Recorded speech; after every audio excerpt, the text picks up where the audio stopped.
పోచారం శ్రీనివాసరెడ్డి గారు అనేక పదవులు అనుభవించిండు.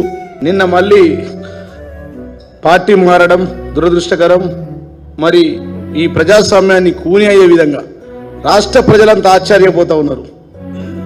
ఈ పోచారం పోయినాక విషచారం అయిపోయిండు, ఒక విషంగా మారింది రాష్ట్రానికి అని చెప్పి సందర్భంగా తెలియజేస్తాం. నిన్న ఈ రాష్ట్రానికి మొన్నటి వరకు స్పీకర్గా ఉన్న వ్యక్తి పోచారం శ్రీనివాసరెడ్డి గారు, మా మాజీ గౌరవ ముఖ్యమంత్రి వర్యులు కేసీఆర్ గారు గతంలో లక్ష్మీపుత్రుడు అని పిలిచేది. ఇలా ఈ రాష్ట్రానికి ఆయన ఒక లంకపుత్రుడుగా మారిండు. ఆయన లక్ష్మీపుత్రుడు కాదు, ఒక లంకపుత్రుడు.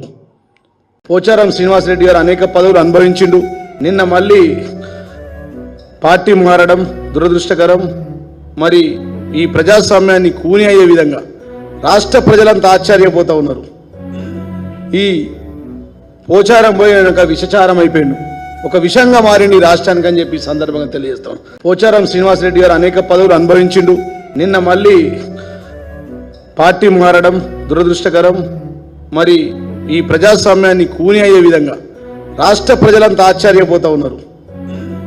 ఈ పోచారం పోయినాక విషచారం అయిపోయిండు, ఒక విషంగా మారింది రాష్ట్రానికి అని చెప్పి సందర్భంగా తెలియజేస్తాం. Thanks for watching. Like, share and subscribe.